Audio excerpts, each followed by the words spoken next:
ETF index mutual funds నేర్చుకుని stock మార్కెట్లో రాణించాలనుకుంటున్నారా? వెంటనే ఈ నెంబర్కి కాల్ చేయండి. సో రామ్ గారు, వాహనదారులకు ఒక గుడ్ న్యూస్, ఒక తీపి ఊరట అని అనుకోవాలన్నమాట. సో ప్రతి ఒక్కరికి ఆల్మోస్ట్ చలానా లేని బండ్లు ఏవి ఉండవు. నిజంగానే ఇప్పుడు డిస్కౌంట్ ఒకటి నడుస్తూ ఉంది అని అంటున్నారు. ఒక డేట్ కూడా ఇచ్చారు.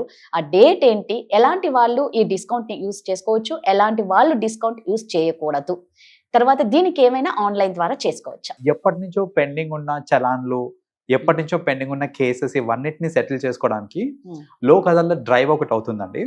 ఈ లోక్ అదాలత్ డ్రైవ్ ఏంటంటే 13th of December అవుతుంది. సో ఆల్మోస్ట్ ఒక 12 states లో అవుతున్నాయి ఇవి. అందులో మన తెలంగాణ స్టేట్ కూడా ఉంది. సో ఇక్కడ బేసిక్ గా ఏంటంటే ఈ డ్రైవ్ లో జనాలు లోక్ అదాలత్ కి వెళ్ళి, వాళ్ళకి సంబంధించిన ఏరియాలో వాళ్ళు వెళ్ళి, వాళ్ళ మీద ఏదైతే పెండింగ్ కేసెస్ ఉన్నాయో అవి అక్కడ ఏంటంటే వాళ్ళు నెగోషియేట్ చేసుకోవచ్చు అనమాట. సో నాకు టోటల్ ఈ కేసెస్ ఉన్నాయి, సో ఇంత అమౌంట్ నేను కట్టాలి, కానీ నేను ఇంత మార్కే కట్టగలుగుతాను అని వాళ్ళు ఏంటంటే అక్కడ నెగోషియేట్ చేసుకోవచ్చు అనమాట. అప్పుడు కోర్టు కూడా వాళ్ళ పరిస్థితిని మొత్తం అంతా చూసి నిజంగానే వాళ్ళు కట్టే పరిస్థితుల్లో లేరు అని అనుకుంటే దానికి తగ్గట్టుగా వాళ్ళు డిస్కౌంట్ ఇస్తారు. ఇంత కాదు నువ్వు ఇంతవరకు కట్టు అనేసి డిస్కౌంట్స్ అవి ఇస్తారనమాట. ఇది 13th of December నాడు అవుతుంది. అయితే అన్ని కేసులు దీంట్లో కౌంట్ అనేది వర్తించదు అనమాట, అన్నిటికీ వర్తించదు. సో బేసిక్ గా ఏంటంటే ఇప్పుడు మీరు నంబర్ ప్లేట్ సరిగ్గా లేకపోవడము, లేదంటే రాంగ్ పార్కింగ్, సిగ్నల్ లో లేన్ క్రాసింగ్, సిగ్నల్ జంపింగ్, ఇలాంటి వాటి అన్నిటిని వాళ్ళు నెగోషియేట్ చేసుకోవచ్చు, ప్రాబ్లం లేదు. కానీ కొన్ని కేసెస్ ఉంటాయి ఏంటంటే డ్రంక్ అండ్ డ్రైవ్ కేసెస్ అయ్యే ఎక్కువ ఉంటాయి మన దగ్గర. So drunk and drive cases, ఇంకోటి ఏంటంటే హిట్ అండ్ రన్ కేసెస్ కొన్ని ఉంటాయి, రైట్, అండ్ కాజింగ్ ఇంజురీస్, అంటే ఇట్లా యాక్సిడెంట్ వల్ల సివియర్ ఇంజురీస్ ఏదైతే అవుతుంటాయో ఇలాంటి కేసెస్ మటుకు దీని కింద రాదు. వాళ్ళు ఖచ్చితంగా నెగోషియేట్ చేసే ఆప్షన్ లేదు, ఫుల్ పేమెంట్ చేయాల్సిందే. ఈ కేసెస్ కాకుండా చిన్న చిన్న కేసెస్ ఏవైతే ఉంటాయో, నెంబర్ ప్లేట్ ఇష్యూ, ఇందాక నేను చెప్పిన ఈ లిస్ట్ ఏదైతే ఉందో దానికి సంబంధించి వాళ్ళు నెగోషియేట్ చేసుకొని వాళ్ళు లోక్ అదాలత్ ఏంటంటే ఒక ఫైనల్ అమౌంట్ చెప్తారు. టోటల్ అమౌంట్ లో ఇంతవరకు కనుక మీరు కట్టారంటే కనుక కేసులన్నీ కొట్టేస్తాము అని వాళ్ళు ఒక హామీ ఇస్తారు. అప్పుడు ఆ అమౌంట్ కట్టేస్తే వాళ్ళ మీద ఇప్పుడు దాకా ఉన్న కేసెస్ అన్ని కూడా నలిఫై అయిపోతాయి అన్నమాట మనకి. అంటే మీరు అన్నారు కదా కొన్నిటికి వర్తించదు, కొన్నిటికి వర్తిస్తుంది అనేసి. ఓకే, అది అక్కడికి వెళ్ళి వీళ్ళు వెళ్ళి మాట్లాడుకుంటారు. అయితే ఇప్పుడు మనం డైరెక్ట్ గా వెళ్ళాలా, లేకపోతే ఏదైనా ఆన్లైన్ ద్వారా ఉంటే బెటర్ ఏమో అని ఏమన్నా ఉంటుందో, ఒక వెబ్సైట్ కానీ అలా? నల్సా అని ఒక వెబ్సైట్ ఉందండి.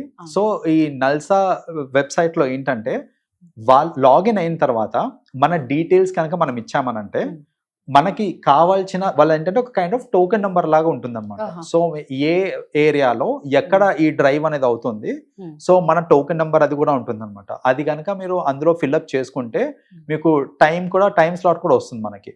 సో ఆ టోకెన్ తీసుకొని ఏంటంటే వాళ్ళు వెళ్ళారనుకోండి లోక్ అదాలత్కి, అప్పుడు దానికి సంబంధించిన పోలీస్ స్టేషన్ డిపార్ట్మెంట్ వాళ్ళు కూడా ఉంటారనమాట అక్కడ. సో ఏంటంటే both sides negotiation, both sides వాదనలు విన్న తర్వాత they'll come up with the discounts. So direct గా వెళ్లే కంటే కూడా ఈ నల్సా వెబ్సైట్ నుంచి వాళ్ళు ఫస్ట్ రిజిస్టర్ అయ్యి తర్వాత వెళ్తే పనులు కొంచెం తొందరగా అవుతాయి. December 13th రోజే ఇది జరుగుతుంది. సో మీరు అన్నట్టు నాల్సా వెబ్సైట్ ద్వారా మనం టోకెన్ తీసుకోవచ్చు. ఇప్పుడు పిల్లలకి కూడా బండ్లు ఇస్తూ ఉంటారు కదా రామ్ గారు, మనం చూస్తూ ఉంటాం చిన్న చిన్న పిల్లలు పెద్ద పెద్ద బండ్లు వేసుకొని వెళ్ళిపోతూ ఉంటారు. నిజంగా వీటి వల్ల ఎంత మందికి ప్రమాదం అంటే, పిల్లలకి ఈ బాగా చక్కగా డ్రైవ్ చేసే వాళ్ళకి కూడా ఎఫెక్ట్. మామూలుగా అంటూ ఉంటారు రోడ్లో, అరే నువ్వు ఎంత చక్కగా వెళ్ళినా కూడా పక్కనోడు రావాలా అంత చక్కగా, లేదంటే ఆడు కొట్టుకొని వెళ్ళిపోతూ ఉంటాడు. సో నిజంగా ముఖ్యంగా పిల్లలకు అసలు ఆ బండి ఇవ్వాల్సిన ఏజ్ కానప్పుడు కూడా పేరెంట్స్ ఇస్తూ ఉంటారు కదా. ఇది మెయిన్ అసలు ఎందుకు ఇస్తారంటే వాళ్ళు ఏంటంటే గొప్పలకి, మా ఆవిడ ఇంకా 4th క్లాసే, బండి ఎంత బాగా నడుపుతున్నాడు చూడండి, 5th క్లాసే, కాలు కూడా సరిగ్గా కానీ బండి నడిపేస్తారు మా వాడని గొప్పగా చెప్పుకుంటూ ఉంటారు. కానీ అది చేసేది ఎంత పెద్ద నేరం అనేది వాళ్ళు గ్రహించలేకపోతున్నారు. అది వాళ్ళ పిల్లలకే కాదు, చుట్టుపక్కల ఎంతో మందికి అది ప్రమాదం యాక్చువల్ గా. సో అది తెలియక, ఇంకొకటి అలా ఏదన్నా ఇన్సిడెంట్ జరిగింది అనుకోండి, అంటే ఒక మైనర్ బండి నడుపుకుంటూ ఏదైనా యాక్సిడెంట్ క్రియేట్ అయింది అంటే కనుక యాక్చువల్ గా కేసు పడేది వాళ్ళ పేరెంట్స్ మీద. పేరెంట్స్ వాళ్ళు they have to go through a lot of things.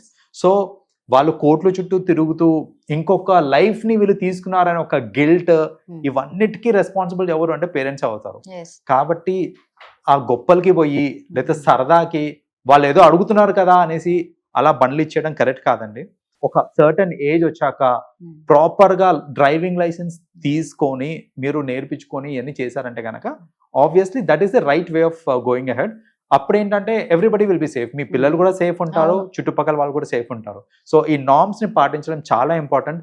వాళ్ళ ఈ సీరియస్నెస్ అనేది ఏదైనా పెద్ద ఇన్సిడెంట్ అయితే కానీ అర్థం కాదు చాలా మందికి. సో అర్థమైన వాళ్ళకి మాత్రమే ఆ పెయిన్ తెలుసు. ఎన్నో ఇన్సిడెంట్స్ చూసాం కూడా మనం, చిన్న చిన్న ఇట్లా మైనర్స్ డ్రైవ్ చేసుకుంటూ, స్పెషల్లీ స్పోర్ట్స్ కార్స్ ఇవి చూస్తుంటాం మనం. ఏంటంటే స్పోర్ట్స్ కార్స్ లేదా స్పోర్ట్స్ బైక్స్ ఇవి నడుపుకుంటూ వెళ్ళి యాక్సిడెంట్ అవ్వడము. వాళ్ళు బాగానే ఉంటారు, స్పోర్ట్స్ కార్స్ సేఫ్టీ అంతా బాగానే ఉంటుంది కాబట్టి ఆ పక్కన వాళ్ళు కదా పోయేది. సో ఆ పడే వాళ్ళకే తెలుస్తుంది ఆ బాధ ఏంటో. కాబట్టి ఇది గ్రహించి పిల్లలకి అండర్ ఏజ్ లో ఉన్నప్పుడు బైక్ కి కానీ కార్ కి కానీ యాక్సెస్ ఇవ్వడం కరెక్ట్ కాదు. సో దాని నుంచి మనము అంటే రీఫ్రెన్ అయి ఉంటే కనుక ఖచ్చితంగా ఇలాంటి ఇన్సిడెంట్స్ అవ్వకుండా ఉంటాయి. చాలా మందికి లైసెన్స్ కూడా లేకుండానే డ్రైవ్ చేస్తూ ఉంటారు. యా, చాలా మంది అంటే ఏజ్ వచ్చినాక కూడా డ్రైవింగ్ లైసెన్స్ తీసుకొని నడపాలి అని వాళ్ళు ఏంటంటే లైట్ తీసుకుంటారు. చాలా మంది ఎక్కడ దాకా చూస్తారంటే దీన్ని, పోలీస్ పట్టుకుంటే చూద్దాంలే, పట్టుకుంటే 100 రూపాయలు ఇస్తే వదిలేస్తారులే అనే థాట్ లోనే వాళ్ళు డ్రైవింగ్ లైసెన్స్ తీసుకోరు.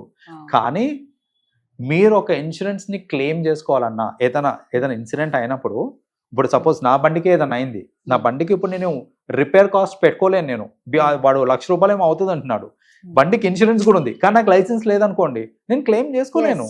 సో ఆ వర్త్ ఆఫ్ డ్రైవింగ్ లైసెన్స్ అనేది చాలా మంది దీని అంటే బియాండ్ థింక్ చేయరనమాట. ఏంటంటే పోలీస్ పట్టుకుంటారు అప్పుడు లైసెన్స్ చూపించాలని మాత్రమే ఆలోచిస్తారు. కానీ అదర్వైజ్ అసలు డ్రైవింగ్ లైసెన్స్ ఉంటే వచ్చే ఫర్దర్ బెనిఫిట్స్ ఏంటివి, అది లీగలీ ఎందుకు ఉండాలి అని థాట్స్ లేకుండా చాలా మంది ఏంటంటే తీసుకొని కూడా తీసుకోరు, ఎందుకు డబ్బులు టైం వేస్ట్ అనేసి.